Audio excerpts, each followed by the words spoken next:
Okay, folks, getting ready to change it up. We are a month out from taking this vehicle out on the Rubicon Trail. So this is my street legal 2000 TJ.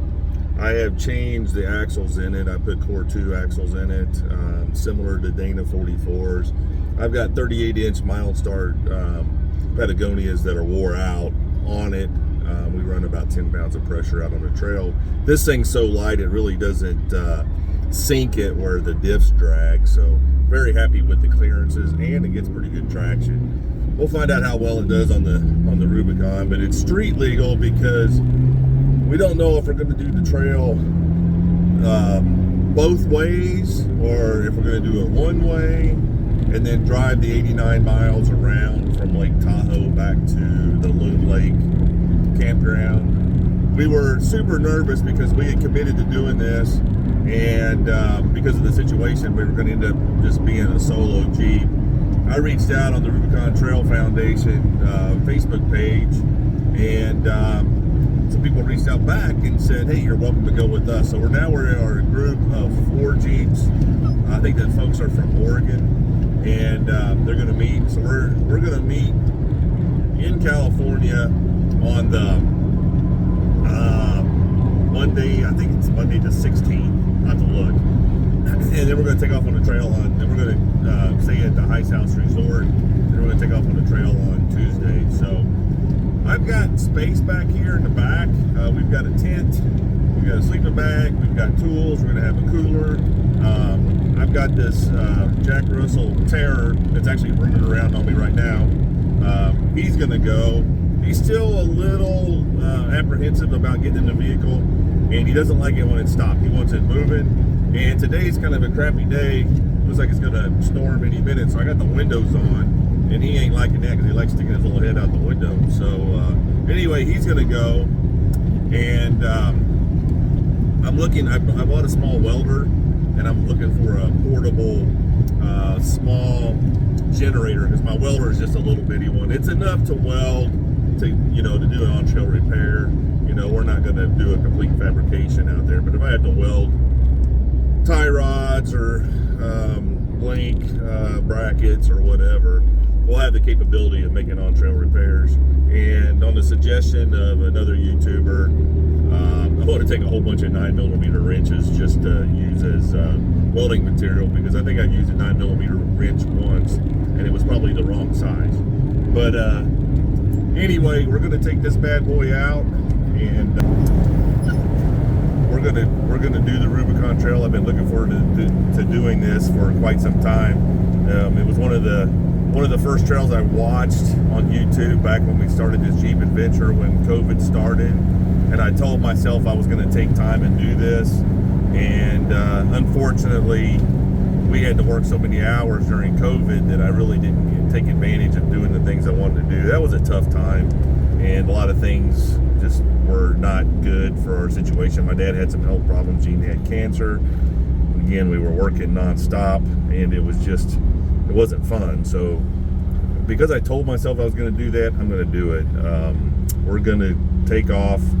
We're probably going to leave Friday, that weekend before, and take our time driving out to California. What I hope to do is to do the trail, and whether it's one way or both ways or whatever, in 3 days, and then load up the rig. And if I haven't torn it up, I'd like to stop at Sand Hollow on the way back and just wheel like one day, just to check it out, see the sand. You watch all that stuff on the YouTube pages. It's someplace I want to go, and we've already been to Moab, but we want to start hitting some of this stuff. We have a trip planned for the fall, which is we're going to wheel somewhere in Alabama, and then we're going to go to Windrock for the Smoky Mountain Jeep Invasion, which I think is probably just going to be more like a rally.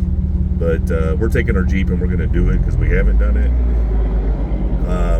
I would rather spend time wheeling than I would rallying, but sometimes you just got to do what you got to do. I'm planning on getting some wheeling in this year. I would like to go back to Mason in the fall. The bad thing about Texas is once we start hitting those high 90-degree days and low 100-degree days, it's not fun to go out and be outside doing that unless you've got the wind blowing. I'll go out and do the motocross track or something and ride for a while, and even that's hot. But when you're doing slow stuff and you're walking and you're trying to amble on, my holy terror over here, he can't figure out where he wants to sit. But anyway, it gets hot and miserable and it's not enjoyable. So it's one of those things you got to kind of do in the spring or the fall. And the bad thing about the spring is the branches are coming out. It's raining. Here it is mid-May and it's raining here, which I'll take it in Texas. I'll never turn down rain, even if it's flooding, because we're always in a drought here. But long story short, we're going to take this guy. As you can see, it drives down the road really good, even with these 38s. They're not even balanced. I put them on steel bead locks, which I'm probably going to pay that price in California. But I wanted to get these wheels and tires on so I could run my pressures low. And watch out, buddy. Easy. And I know that steel isn't the way to go. I didn't really want to put a huge investment in it because we haven't wheeled as much as I wanted to.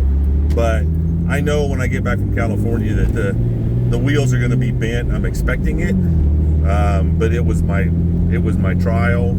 And then if everything works and we have the adventure that we think we're going to have, I'm going to buy 5 aluminum bead locks, and then I'll buy 5 new tires, and we'll do it the right way. But then again, this is going to be an adventure.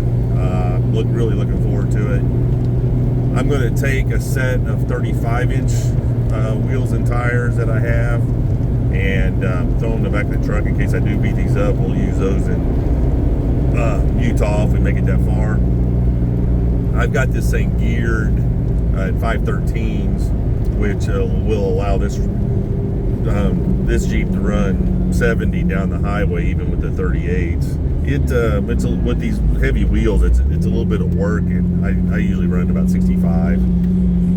But again, unbalanced tires, wheels. I do have 1-ton cab fab solid tie rods. I use the Heim joint tie rods. I don't have typical tie rod ends on it. I do have a skid plate. Skid plate was very important.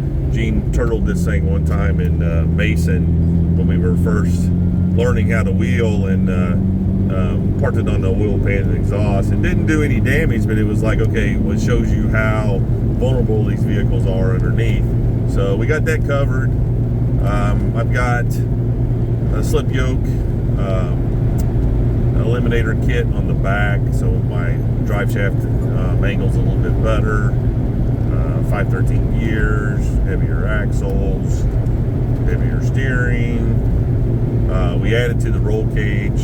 I don't want to turn this thing over, but if we do, we're protected. We got a shelf in the back. The little man over here, he's like, "You're not petting me, you're talking to the phone," and I'm not getting the attention. So it's going to be an adventure. I have a feeling that when we add counts to the vehicles, that it's going to slow down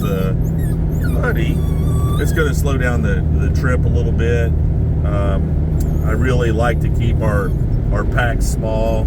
I just to minimize breakdowns and all that. But at the same time, I'm so thankful to have the support of another crew out there. And being we'll have a welder, and we're going to take a sat phone with us. Like I said, I got to find a generator, but I have the confidence that for the most part we'll get out. I'm going to carry a spare, probably going to be a 35-inch spare. I know it's not the right way to do it, but it's right now, that's just my situation. Unless I run across a 37 or a 38, I might throw it on a rim. I mean, that's probably not a bad idea. I'll probably do that. But anyway, as you can tell, it's a crappy day here in Texas. It's mid-May, and rain We had tornadoes come through yesterday. We didn't get any rain. The fantastic weather guessers made a big deal out of it. We were going to get, fire and brimstone, and we got nothing. We didn't even get a raindrop until this morning. I woke up this morning, checked the weather. They said it was supposed to rain, thunderstorm at 1 o'clock. It is approximately 9:45 a.m. and it's bleak and dark, but right now it's just sprinkling. But anyway, it's an update for our trip.